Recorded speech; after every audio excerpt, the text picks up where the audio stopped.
occasion, then we'll follow that with pledge of allegiance.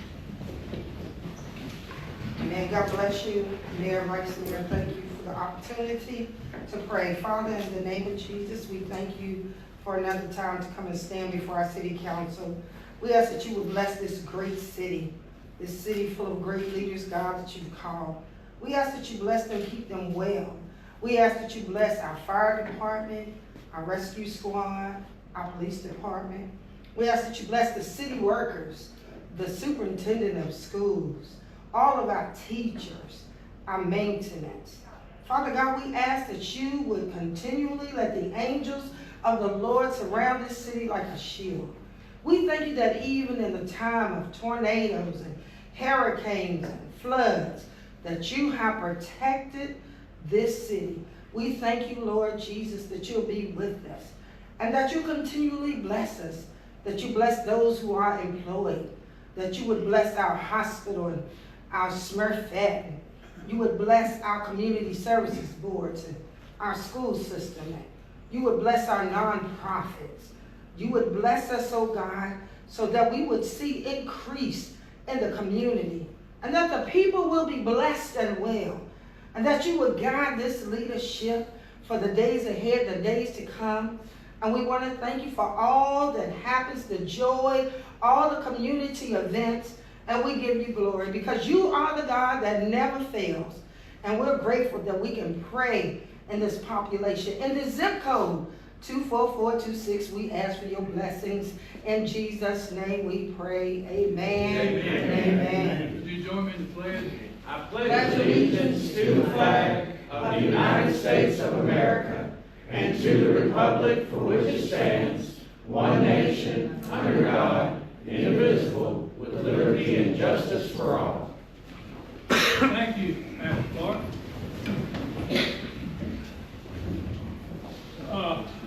Becky, could you show that all council is present with the exception of Mr. Carson, who's out of town?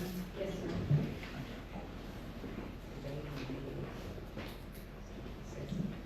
Did anybody sign up citizens' comments? Do we have any signatures back there?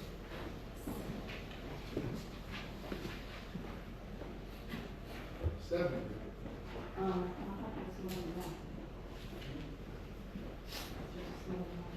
Stephanie. Ms. Clark, did you sign up for citizens' I comments? did, Mayor. Would you like to come to the microphone and tell us who you are and where you live? Okay, my name is Stephanie Clark. I live at 804 South Allegheny Avenue. And I just wanted to say that I wish, Mayor and I have been talking, and I was thinking that I wish we could get together about these houses that people are leaving, dilapidated, 20 years old, 10 years old. You know, maybe the mayor and I was talking about doing some type of housing project, and I spoke to Mr. Forbes and the mayor about the house that's on Allegheny Avenue at the stoplight, you know, Raymond, Shirley Burke's old house.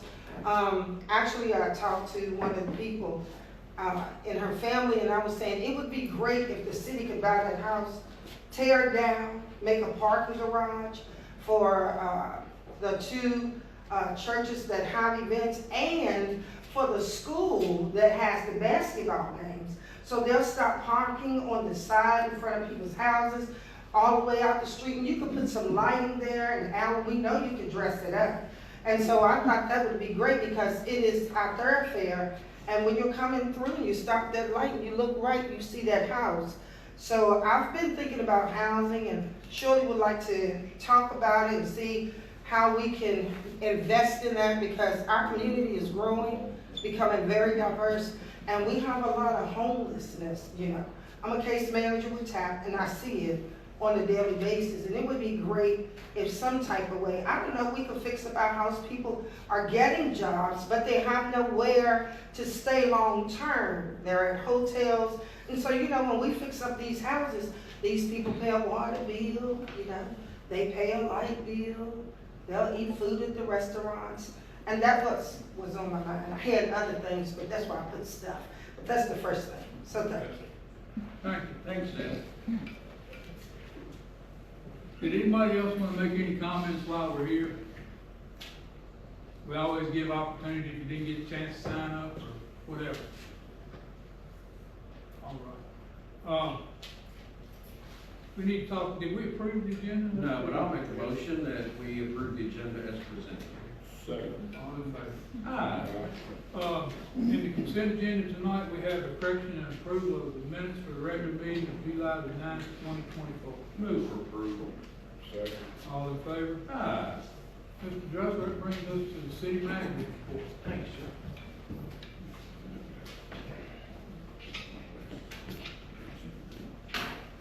Thank you, Mr. Mayor, Vice Mayor, members of council, and what a nice attendance tonight from the public. We appreciate each of you being here, being a part of local government and the good things happening.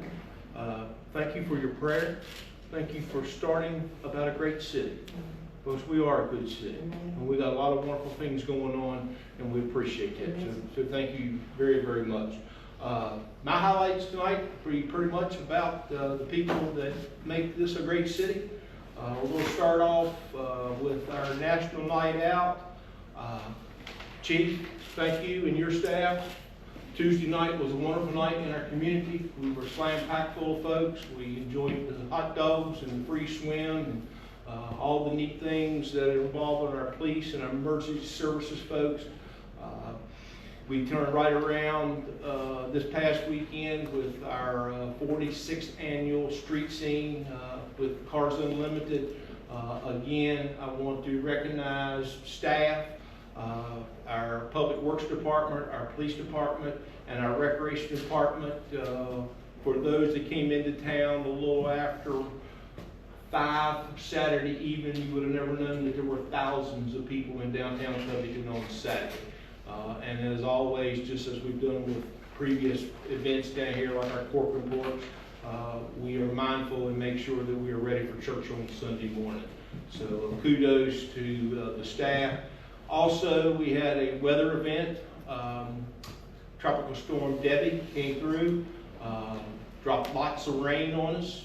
We were well prepared during the course leading into Debbie's arrival.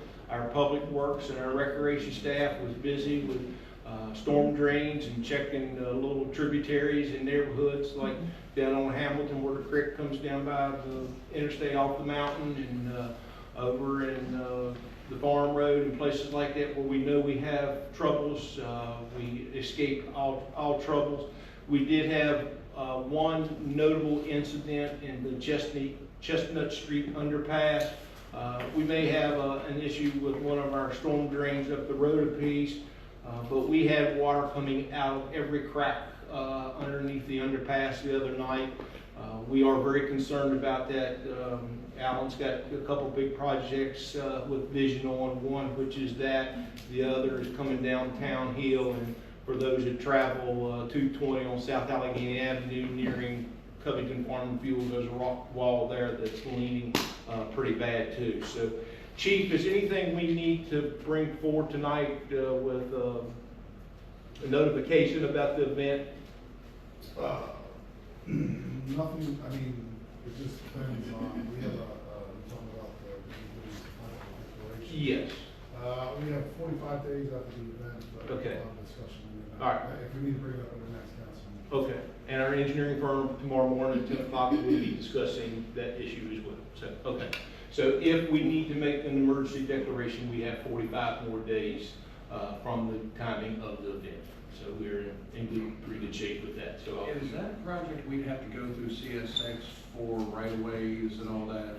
it's ironic that we had CSX on site the other night and they didn't seem to be concerned about anything. So we're good if... It would be a cooperative Okay. effort, certainly. As rule of thumb, from their railroad tracks 50 feet on each side, they take claim to. So we have spoken to them some time ago, and the Chestnut Street underpass, kind of like the Bluff project over on Jackson Street. My first tenure as interim back in '96, Mayor Jamison and I went to Stanton, and they can say what they want to about local government, but you see how long it took us to get the Bluff project done. So, and it started in '96. So, but yeah, that underpass is on our radar. it is concerning with winter freeze and spring thaws and earth moving, and it's in bad shape. But I want to thank the chief again. Thursday night, he and I communicated several times via text messaging. He was out and about, and we did well. We did right, and our folks were out and about and checking on things, and we were safe and free of harm through Tropical Storm Debbie. And again, back to street scene, you know, a compliment. Our Cars Unlimited, 46 years of the event down here. And I also need to shout out our Allegheny Cruisers for the program like the Back to Blue and things like that. And these folks here in our community do a lot of volunteer time and work. And on weekends, we have car shows to support those in need. And again, it goes to speak of our great community. So again, thank you, Stephanie. Tomorrow's a big day in the Allegheny Highlands, right? I think so. We start school tomorrow. We're all anxious for our children to go back to school. Those of us that are in the swimming pool business are more than tickled that they're going back to school. So it's all good. So we look forward to another wonderful school season. We look forward to our continued wonderful relationship that we have with our Allegheny Highlands Public School System. Football season for us and our school begins next Friday night at Casey Field with a scrimmage. And then our first home game is on September the 13th with Rockbridge County. So we hope as we move into direction in athletics towards the Shenandoah Valley that us and Rockbridge County will develop the kind of rivalry that Allegheny and Rockbridge County needs to have. So we're excited. I will say Wednesday, Thursday, Friday, Public Works and Police Department will be on staff at Lexington and Oak and all those things. We hope Columbia Gas will be gone. They knew we started school tomorrow, so again, we hope they'll be gone. But any concerns, there's the man right behind you. Please contact, and I assure you we'll be joining on the spot tomorrow morning. As I explained to Chief, he said, well, we got this down pat. Well, we had it down pat last year, but I remind him that this year we got a group of 6th graders that this is the first time that mamas and daddies have come down, and they'll fuss for a couple of days about the traffic and so on and so forth, but it'll all be good. I trust you. Through the street scene and telephone calls, lots of compliments on our streets. I know we've got some Columbia Gas activity, but the work that has been done by our folks and our contractors on paving, our street striping, which hasn't been done in several years, a lot of folks have took the time and acknowledged that to myself, as well as the downtown area. I had a lady that's beside herself with the wave petunias downtown. It's been tough keeping those things in the shape that they're in, and compliments to our recreation staff for the constant watering and the feeding of those. Our hanging baskets are getting to the point where they're just absolutely beautiful. It says a little bit about ourselves. Our Main Street and our Maple Avenue, our Pocket Park, which we've made comment about, has been finished up and it's drawing a lot of attention, and folks are enjoying that. We hope to do some fun things over the next month or so before cold weather sets in, working with the 2 restaurants next door and some music and some gathering, and have a good time in the Pocket Park, so to speak. Couple good weeks in downtown Covington. We've had ribbon cuttings for Friendly Fork and Ray's Sweet Shop. So wonderful eateries. If you folks get a chance, want to have a lunch, please feel free to stop at either one of those and enjoy your time there. Another highlight coming up on August the 22nd, the $8 million EQ Basin project that we wandered into some time back. We hope to have visitation and substantial / final completion of that project with our value engineering firm and the contractors. So we will be meeting with DEQ on site that day to check some boxes and hope to move on from that. Also this past week met with some folks from Virginia Tech that I have an association with for many, many years. They brought up a couple of private folks with them. They have some opportunities in brownfields grants that Alan and Terry are very, very interested in BB. We went around to different sites, some privately owned, but the one site that is of interest to Alan and I think the whole city is our Edgemont School building and having a vision for something really nice to happen over there in the not too distant future. Tomorrow, Thursday and Friday, we'll be meeting with the Virginia Tech ARC group from Northern Virginia. They'll be down to discuss our STEM program, moving forward with working with our school system, and do some other touring of some facilities and certainly concentration on our greenhouse project and our hydroponic. Quick update on some projects for those that have been able to get up and down Craig Street over the last 2 days. There is block being laid at the field house at Casey Field. There's been a little bit of confusion, I think, and the Allegheny Journal and I will be getting together real soon to iron some of those out. But that is a City of Covington project. Casey Field is owned by the City of Covington. We are fortunate to have an Allegheny Foundation in our community, and they are a huge financial resource to the field house. They recognize the vision that we have for our students and our student athletes here in the community, and they were quick to jump on board to help the city out with that project. We, the city, are managing that project as it is our facility. And for those that come down and enjoy Friday night football in the beautiful fields, we have a relationship with our Allegheny Highlands public school system, much like we did with the Covington City school system. Their job is to get dressed and perform admirably on the field, and we take care of getting everything ready for them to perform on the field on Friday nights and so forth. So we appreciate the relationship with you folks as well as your athletic department, and we'll keep moving on a straight road, make sure everything's taken care of, okay? But anyway, we're moving along with that. Our goal is to wrap that up sometime probably late fall, early winter, and it'll be ready for our baseball team next spring as their field house, and then we'll be getting underneath Booty Albert Stadium and doing some complete renovation to what has been there since 1962, and accommodations for our visiting folks, our officials, and restroom facilities for the public, both men and women. So excited about that project and moving forward. Maple Avenue, we've got a game plan put together with our public work facility and dressing it up a little better to make it fit a little better with Maple Avenue as a commercial versus industrial looking facility. We are moving forward with the former Collins property. It's graded out and a nice pad has been poured there that we hope to develop another venue in our downtown area that will attract folks and support a couple of businesses that are located right there on Hawthorne and Maple, as well as other businesses, and then work towards developing something really neat in the former car wash facility. At the Jackson River Sport Complex, there's a lot of questions been asked about what we're doing at the bottom of the hill. We are extending our trail around that loop. There'll be a nice place for you to rest back in the holler, so to speak, there. There's a dry creek that we've done something neat with a little footbridge leading into our cabana.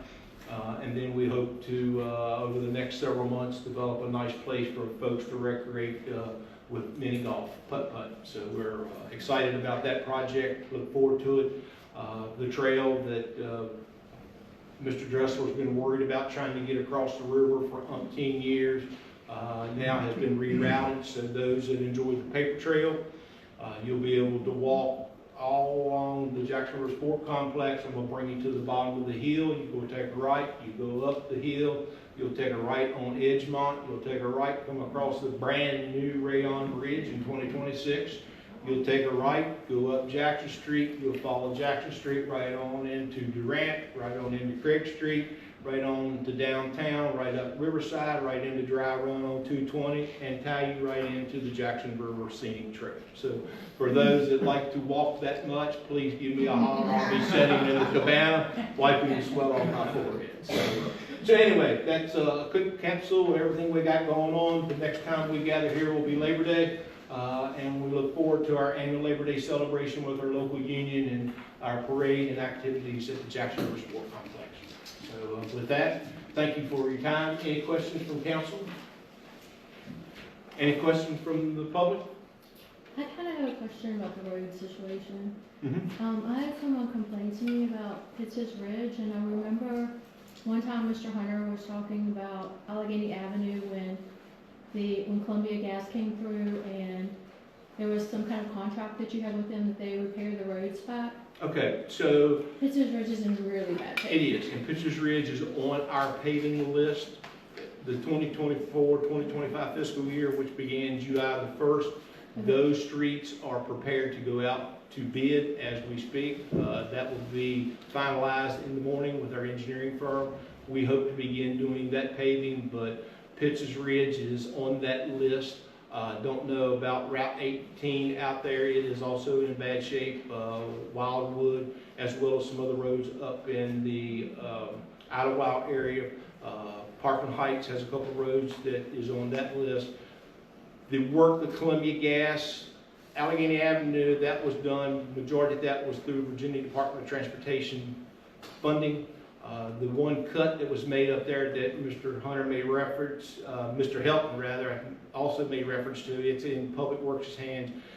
We cut across Allegheny Avenue, the city did. We fixed a drain up there and it has sunk, so we're responsible for fixing that. All the work you see going on around downtown, as I told in the beginning with the paving, Royal, Craig, Marion, Lexington is yet to come.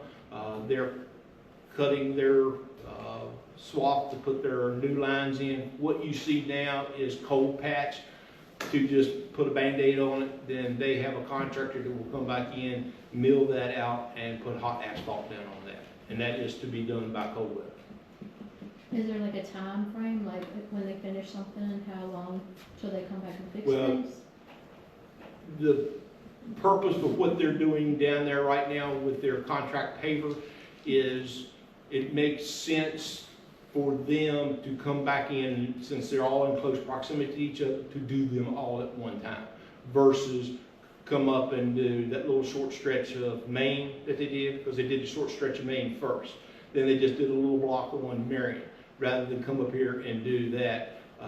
I assure you, we sat down with Columbia Gas just about 2 weeks ago, and we have repetitive meetings with those folks, and they've been very good with us and work along.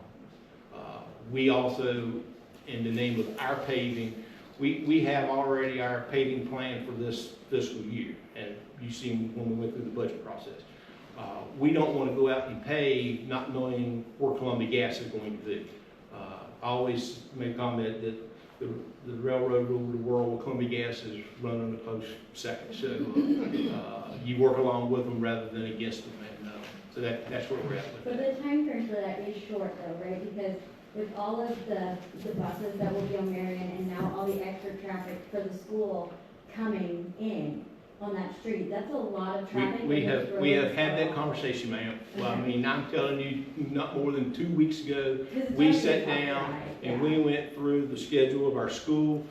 Friday night football, as I just mentioned, it starts the 23rd, and from the city standpoint, all we can do with these folks, we have to work along with them, and it's sometimes sugar goes a whole lot farther than not. It's not so much that, it's just like, it's very hard and then like our cars get blocked in because they will have 2 gaping holes on either end and you have no way to get out with your car in the morning and that's. Yeah, I mean, I get it, I get it. I mean, I live in a section of Covington where they cut 2 cuts across 220 out in Dry Run and found both times they cut it that they couldn't get pipe through it.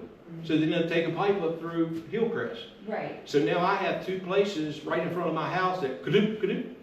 Well, like they have like open holes where they're working. I know they're Yeah. working, it's just my car's there and now I have to go to work and now I have 2 open holes. Yeah, like I said, I understand.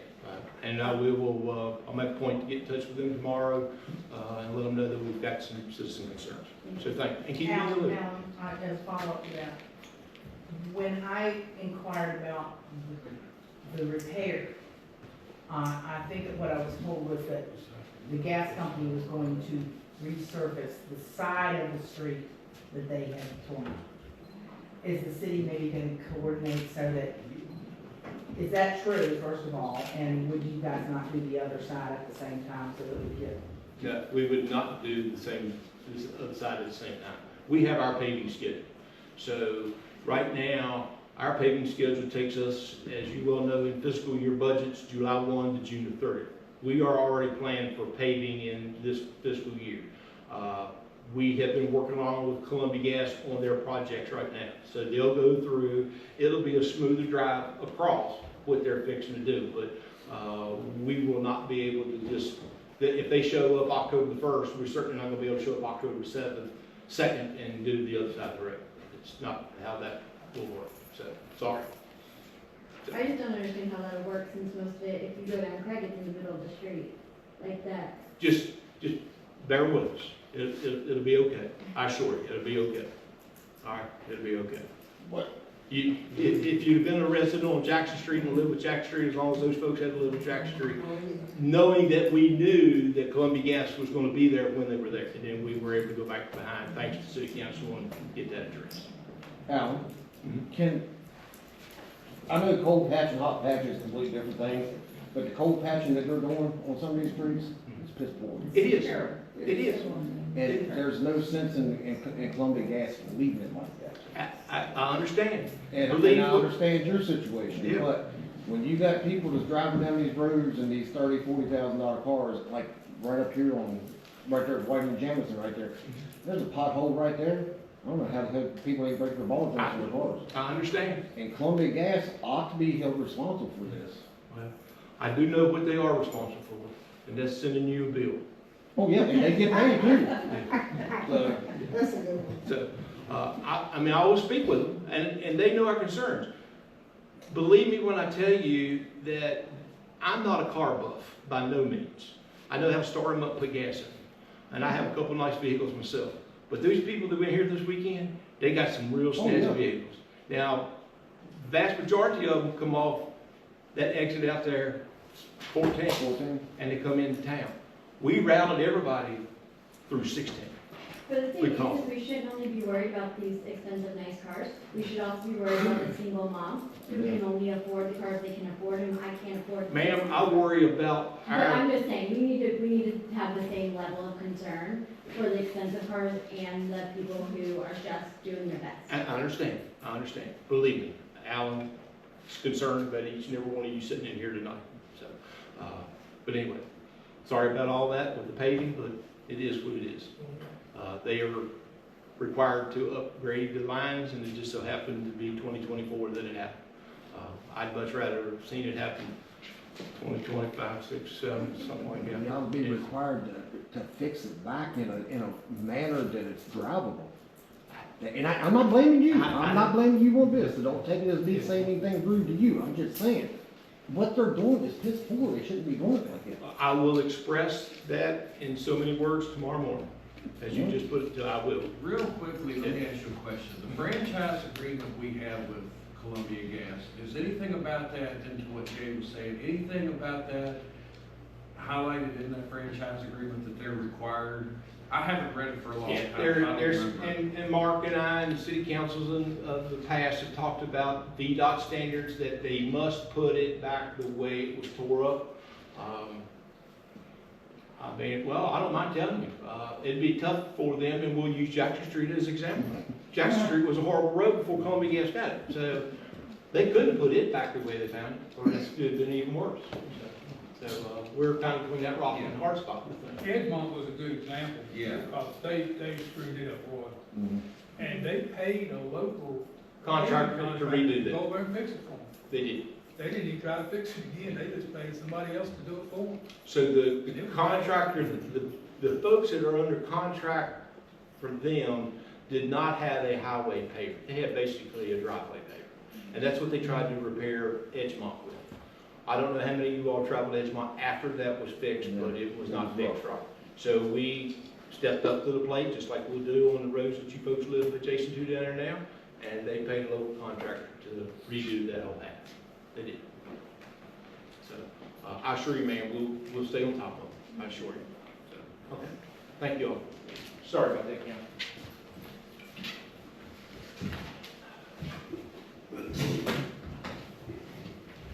That brings us to, Highlands Public Schools presentation. Kim, will you be doing it or both of you? I think Melinda's nominated me tonight. All right. Good to see everybody. But we can't throw the frisbee at you. No throwing no frisbees, please. So good to be here tonight on behalf of the Allegheny Highlands Public Schools, and it's lovely to have many members of our team in the audience tonight. We have 3 of our board members here. We have multiple members of our senior staff here. So you have me and Melinda and Daryl and Rebecca were able to make it tonight too, which is great. And I almost said Eric's here too, but I gotta remember that he's just part of the community team.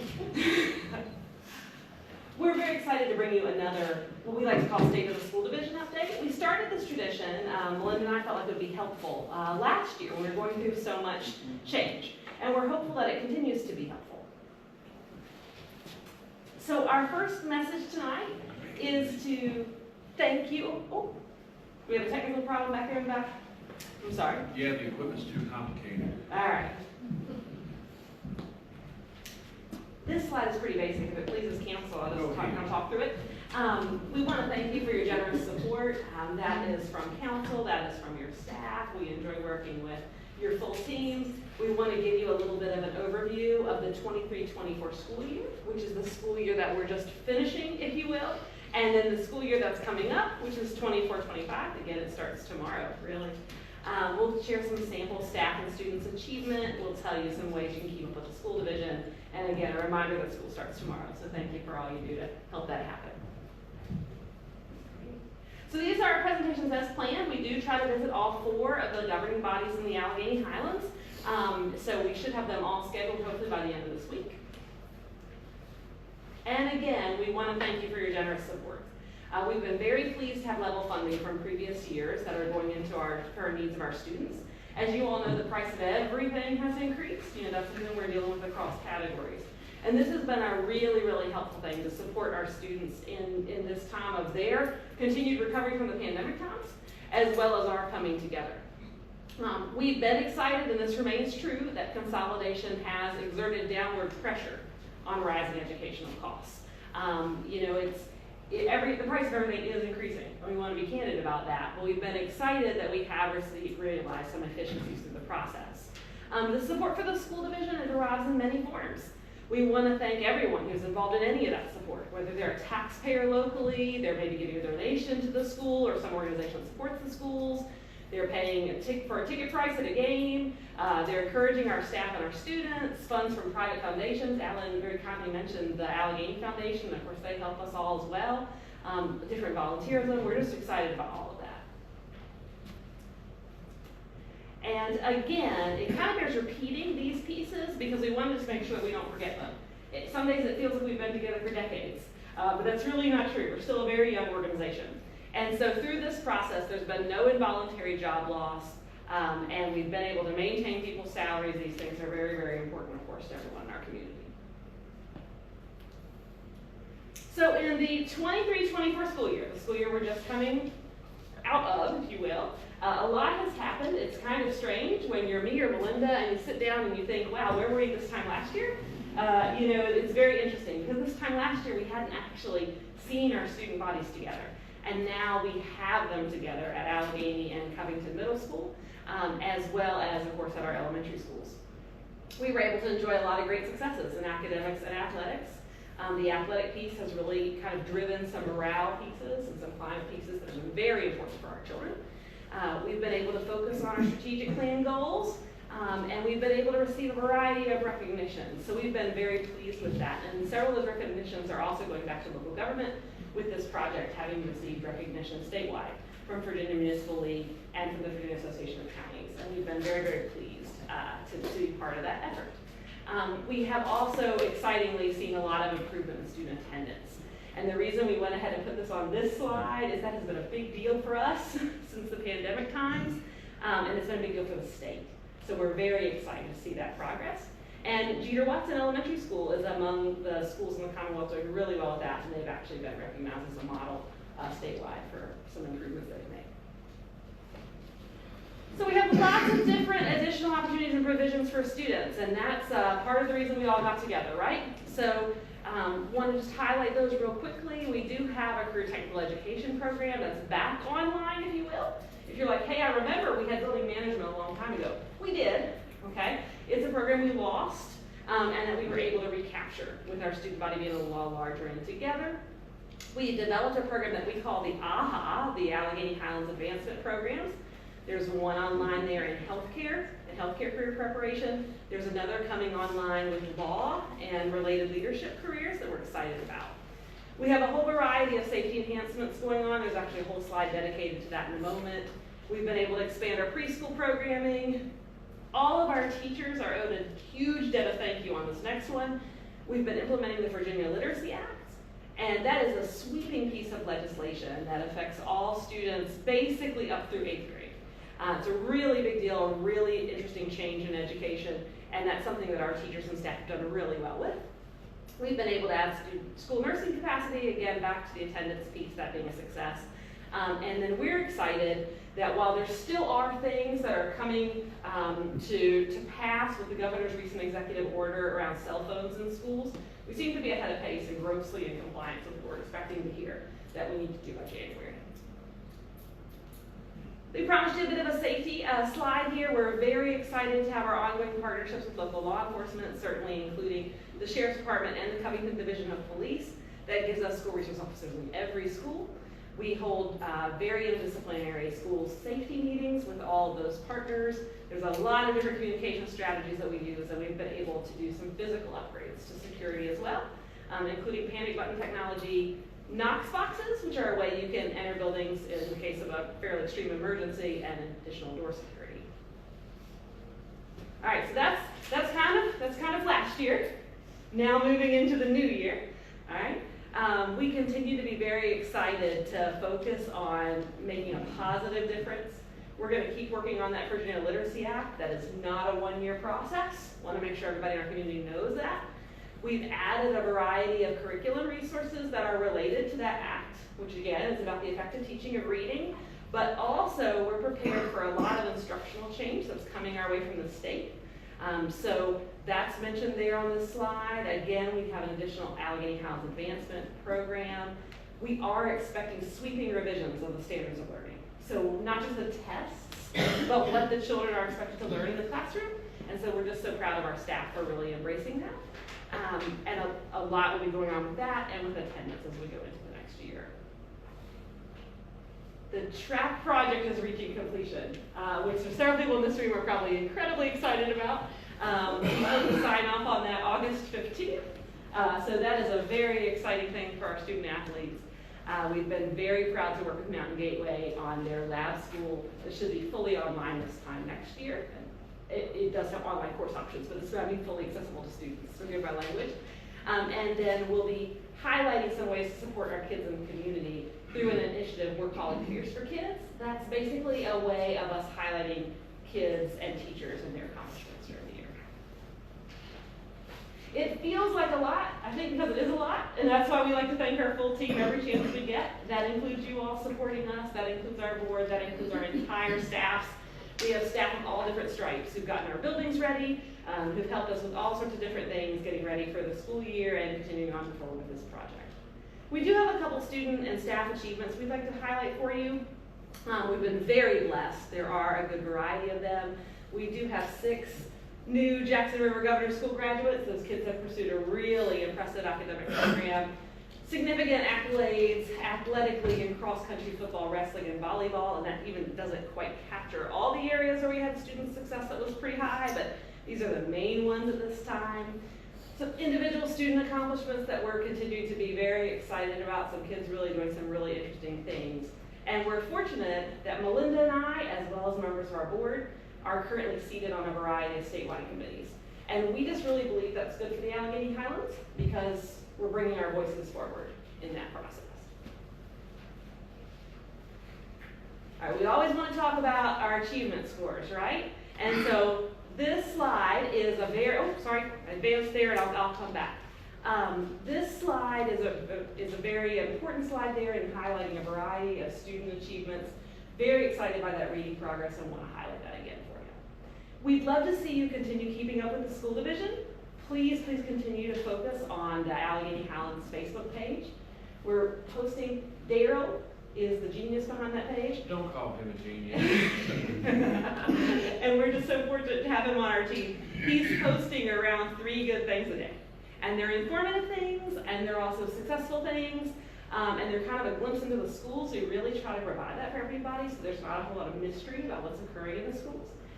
You do not have to have a Facebook account to access that page. It is set to public, so you can look at it like a web page, right? So if that's your preference, that's great. And it really does give us good feedback.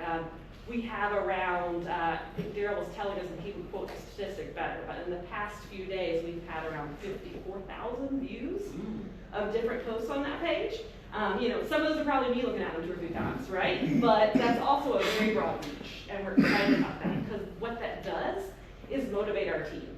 That motivates our students, that motivates our teachers, that motivates everybody else on our team, and we're just really excited about that. We do post our news to the website relatively quickly as well. It doesn't update 3 times a day, but it does update frequently. That's your preference, and you'll find a lot of our press releases there. We also like to highlight all of our agendas for our board meetings are there. And our board does a really nice job of encouraging us to put a lot of things on those agendas. And so if you go into those agendas, there are lots and lots of links. Not everything is a link, but lots and lots of things are. So whenever you see it blue, you can click it and open it up to more documentation, and that may be particularly helpful for That members makes of it the public. very nice. Very, very nice.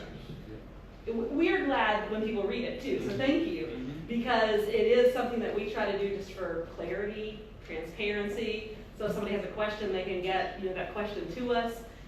It's nice for our record keeping, so we love it when it's useful to somebody else too. And of course, we believe in our community, our families, and our children. And we're just really passionate about that. That's what Fierce for Kids is going to be all about. Cougars are fierce, so we like to be fierce on behalf of our community and all these good efforts. Again, I love saying thank you this evening. Melinda did appoint me to come forward, but she is the best thank you person. She always remembers absolutely everyone who helps our team, and it's wonderful that she's able to do that so well, because this is really a community and team effort. And we're very, very blessed by that. And we'll start school tomorrow. So, all that said, we're happy to entertain questions. Again, we have a variety of staff and board members in the audience, and it's so nice to see everybody here tonight. I have a From our quick team and other question. team. Very Yes. quick. You brought up the cell phone Yes, sir. policy. When Governor Northam's office made his announcement a couple of weeks ago, I had a lot of comments Yeah. about the policy. What is the current policy for cell phones in the schools here, and Sure. what will it look like if what they're looking at goes into effect? Yeah, so there's a kind of a bunch of variables there, so if you give me just a second to answer that question, I'll try to make sure I do it fully. We're very pleased that our board got ahead of this issue, so that was a really great thing that they did. They brought it forward and really wanted us to do some research on this topic. And so about 2 years ago now, we did some heavy surveying in our community, tried to develop a policy or a set of practices that we thought was reasonably palatable for everybody, met people's different needs, but kept kids focused in the classroom. So essentially what happens is up through 5th grade, students can certainly have a phone if their family chooses to have them with the phone, but that phone is out of sight, out of mind during the school day, like the entire school day. It doesn't come out in terms of like for lunch or something of that nature, unless there's a real special circumstance the staff member's going to authorize. In grades 6 through 12, they have a little more flexibility where they can access that phone at times like lunch, right? One of the things that we want to consider is if that does need to be further restricted. We don't know the answer to that fully, and I want to make sure I say that to you. We aren't exactly sure. Where the state is in their conversation, the governor issued his executive order about a month ago now, I believe. They're really quickly having conversations, and their goal is to get us guidance this fall, with that executive order actually going into effect in January. So unfortunately, I don't have any like real inside track information on exactly what that might be. A lot of it was people were asking me what the current policy Yeah. was, and I told them that I couldn't remember. It's been a couple of years since I had a kid there, but I couldn't remember what that was. So I told them the next time I saw you, so. There you go. The handy way of remembering it is we say no cell bell bell. So for an elementary kid, that bell's gonna ring basically when the day starts, when the day finishes. And for those middle and high school students, you know, they're obviously having chunks in their Right. day, but no cell, bell go. Okay. Kim, you skipped a slide back. Oh, yeah, I think, we were looking at some achievement score pieces. I can highlight that for you. So basically, we see reading improvement in the elementary schools in a lot of really great ways.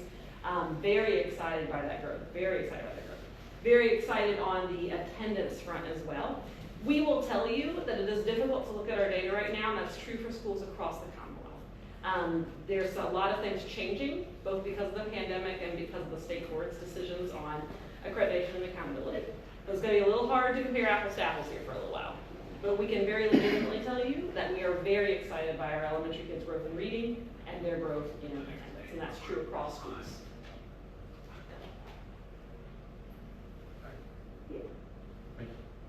Thank y'all. Good luck tomorrow. Oh, thank you. Y'all are coming to the first day of school, right? Let me see you. Yeah. You got We food? appreciate all your support. We know you're there in spirit. You got food? You got food, I'll be there. We feed the teachers pretty well. Huh? We feed the teachers pretty well. Okay. Lots of Well, snacks they around. deserve There you go. Thank y'all so much. Thanks, Peter.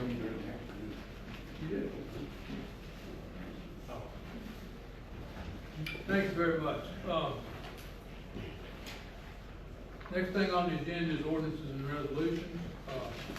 We will each consider resolution 24-20 appropriations for the Rayon Bridge. I'll make a motion to approve.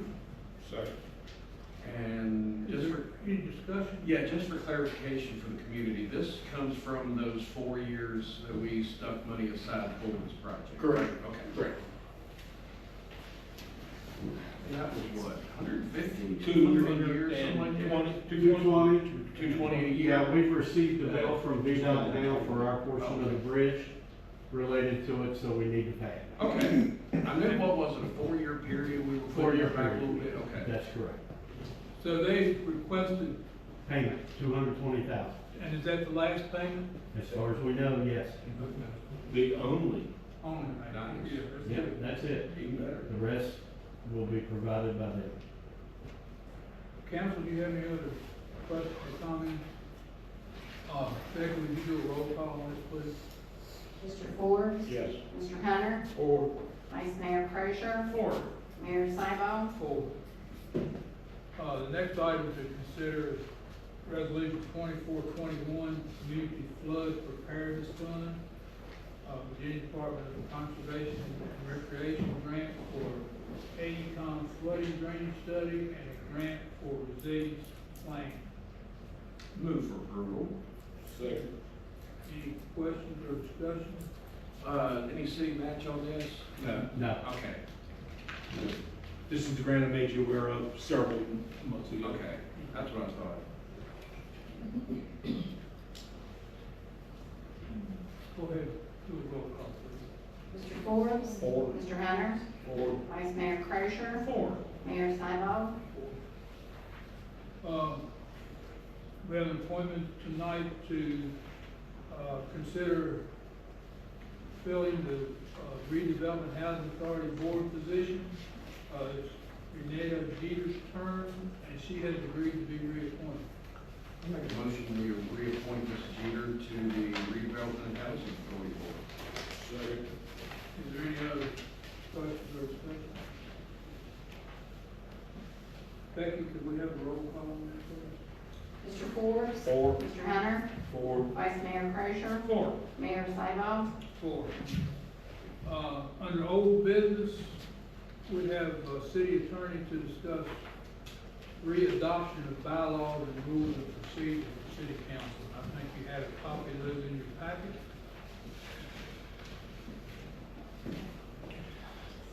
Yeah, Mr. Mayor, what you have in your packet is a version of your rules of procedure related to electronic meetings. The 2024 General Assembly made some modifications that need to be reflected in your electronic meeting procedures in order for you to take advantage of that option should it be necessary. I will be happy to answer any questions. Just for those in the public, what's the difference now opposed to what we were doing before? Well, one of the biggest differences is now you're allowed to have meetings without a physical quorum present, not only when the governor declares an emergency, but when you as city council declare an emergency. So that gives you a little bit of flexibility in terms of that. The other major change that you will note is that all the reporting requirements for electronic meetings, that all those requirements have been dispensed with because I think everybody has become comfortable with the electronic meeting procedures.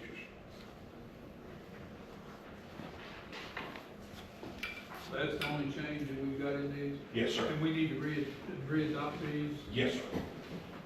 So if you can re-adopt them tonight, then you will have access to all those provisions going forward for the remainder of the year. And then next year, you annually re-adopt anyway, and so that would meet the requirements. I will make a motion that we approve the readoption of council's bylaws, rules, and procedures with the changes made as far as electronic meetings. Second. Y'all understand what, Mhm. the question? Becky, could we do a roll call on this, please? Mr. Forbes? Mr. Hunter? Vice Mayor Frazier? Four. Mayor Seibel? 4. Now we need to, we voted to make a change, we voted to adopt the new bylaws. That, my motion included that. Gotcha. Yeah. We're right on top of that. I tried to. I tried to. All right, any more new business, council? Yes, I have a couple. I had some people come to me, want to know if we could put in a crosswalk where the doctor's office, between the doctor's office and Graves George. I was told that the people do not want to cross there, and they're parking all their cars on the other side of the street, and it's beginning to become a habit that they're complaining about. And I rode around a little bit, and I see that the one up at Pine Street is the Wilson Road is fading out. I'd like to have both of those done. We are doing our portion we started today. We just got our stencils and stuff in, so we, the city, are painting arrows and crosswalks throughout town. So the one up at the doctor's office, the Bath County office, and Grace Jeweler, is that, are we talking about coming across Monroe, or is it Chestnut? Monroe. Monroe, okay. Probably good to do both.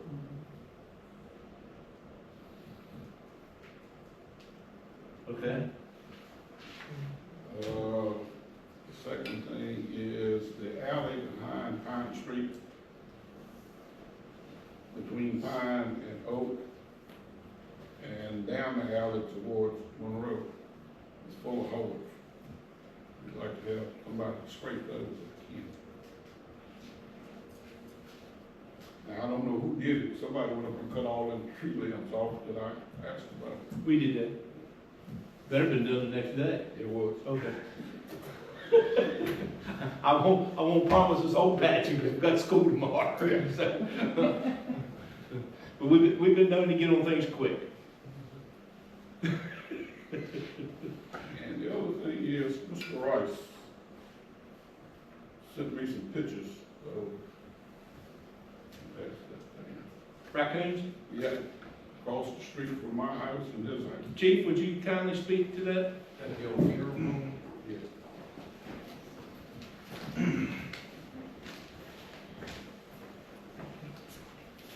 So one of the biggest issues that we deal with is where we can effectively handle any wild animals. We don't have a license to trap wild animals. The ACOs have been trained to deal with domesticated animals. There's some information that I passed off to the city manager. We do have local trappers in the area that you can reach out to and try to get them to come and trap the animals. Essentially, in the city of it's actually illegal for anybody to trap an animal, or like a raccoon or anything like that, and then transport them somewhere else without that specific license. So I don't know what the website is off the top of my head, but there's a site where you can identify individuals that are licensed to do this type of work, contract them out and have them come into it. That's one of the things that the city manager and I have discussed. That might be something we're gonna have to do. The other option, obviously, would be to invest in getting the ACO licensed. So those are the two different options. Now, we can handle, if the scenario calls for it, where the animal poses a threat, like such as rabies or something like that, we can come and address it then. But until that particular situation comes up, we have to reach out to these individuals to handle those types of scenarios. Chief has been advised, I go back to Mr. Rice's concern with the raccoons up there. When he and I discussed this over the last few weeks, he's been advised that if we're getting concerns from our residents, that we may initially have to pick up that cost with a professional service to come in and trap and dispose of per rule again. So, tell Mr. Rice that, just touch base, or anybody, citizen in the city limits, and we'll work towards getting professional trappers to come in and help and pay for that out of our animal control budget till we don't have any more to trap. Now, I know this won't help throughout the city, but in that situation, that old funeral home is pretty much a breeding ground for them. So if that was cleaned up, it would move somewhere else, I understand, but that's two problems right there in that one property. And that might be something that we're able to reach out to one of the contractors, come in, they'll know how to address these, a situation like that.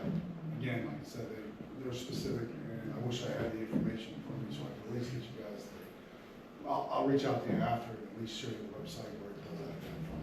There is one local here that I saw, but there's other ones I believe in Montauk and Covington as well. So they actually literally, when you go on the site, you have a little dot, push on the dot, gives the guy's name and phone number, you can reach out to him. Can I say something?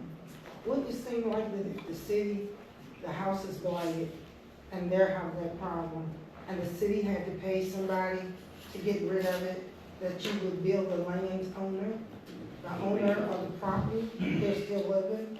Well, yeah, and of course, we work with the development services department. It'd be like, the tall grass and weeds, if they don't get cut, we're Right. responsible to see it, then we pass that bill on to them.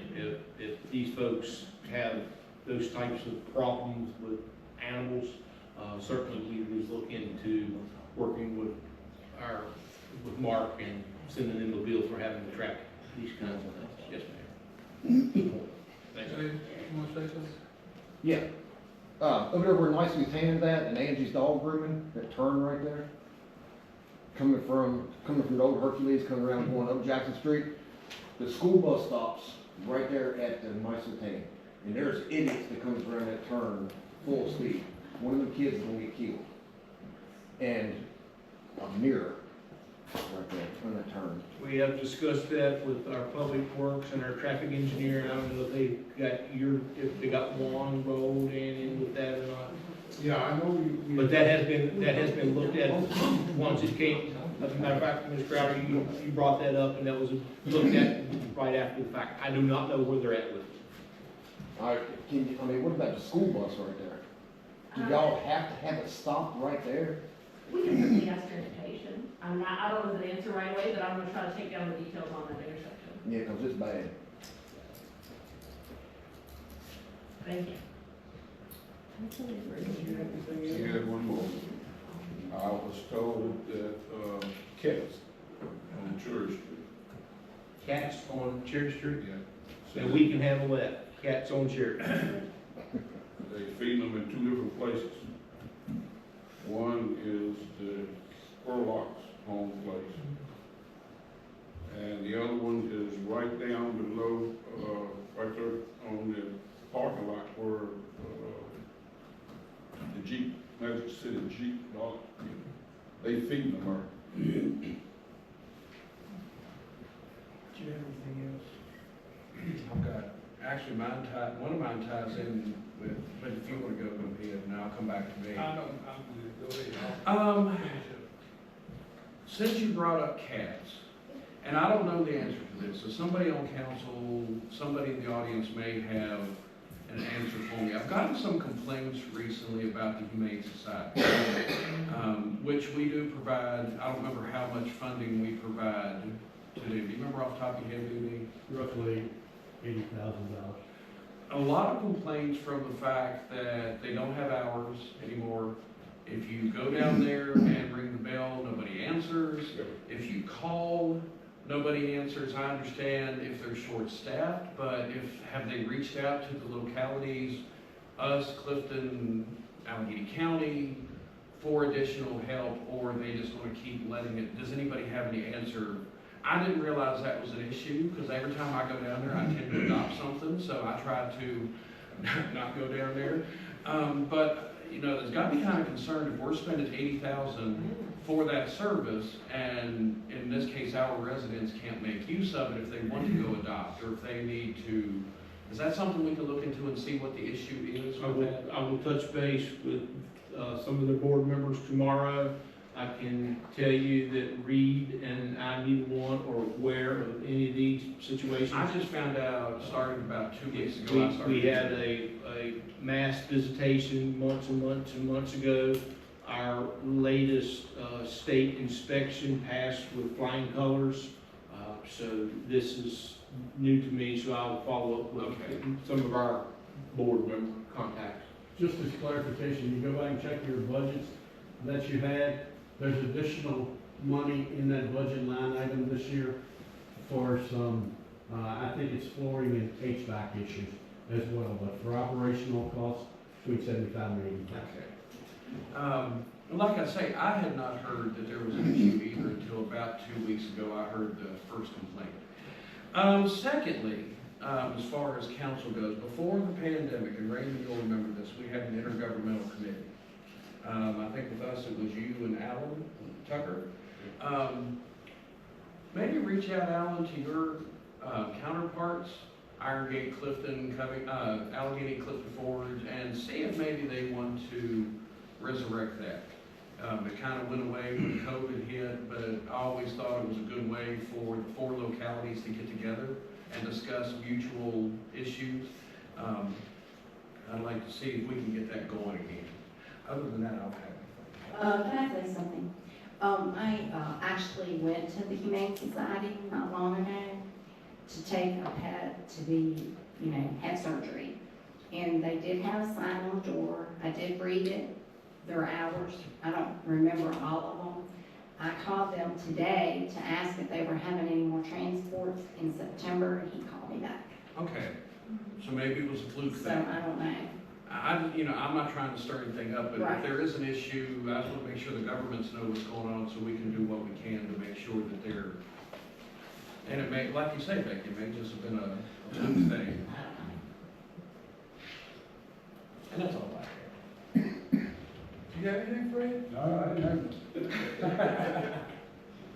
have Yesterday morning at the sports complex, there was a fawn that had just been born, and the mother was nowhere around, which daytime, that's typical. If a deer has a fawn, she will go off and hide in the woods, and when dark comes, she'll go get it, feed it, and take care of it. But there was a lot of people yesterday that got interested in that fawn. And we need, I don't know what we need to do. We need to have some kind of message out to people that are so kind-hearted, they want to take care of that fawn. Let's go get a bottle of milk, feed it. I think they need to understand that you don't mess with the deer. That the mom will come back and get it. It just looks like it's abandoned, but very seldom is it abandoned. And Mama tear you up too. Yeah, but that's, No, we need to, I don't know how you get the word out. Maybe Jerry. And it's tough, and and Becky and I have discussed some other things just here recently about getting the word out with the feeding of animals. We're getting to that point in time in the year, animals need to fend for themselves. But there was a stern conversation with staff yesterday about that little fawn. And a lot of folks don't realize, and most moms do, after you've delivered your child, you're pretty tired. That doe yesterday, she requires X amount of hours of rest. Usually they leave abandoned their little one for a period of about 12 hours. So there was some touching of humans with the little fawn yesterday, and I do not know as of this morning, the whole situation with the fawn. I go over twice a day and I didn't see it. Yeah, so. But as I had discussion with our staff, if it had been a baby cub, would they gone over and talked to the baby cub? And the immediate answer was no, we would not have lost me. I just, I'd like to see us get the word out that when people are interacting with wildlife down there, that's their business until they start interfering with wildlife. And the squirrels are getting so daggone friendly, they'll run right up to you. They expect the peanut now by anybody. You were one of the first ones walking down there in the morning, they'll be coming at you just like a gang. 6-8 squirrels walking towards you, you wanna run. But that is one thing I'd like for us to think about. Is there anything else? We have a closed session. David, do you have Yes, any I will code? read that.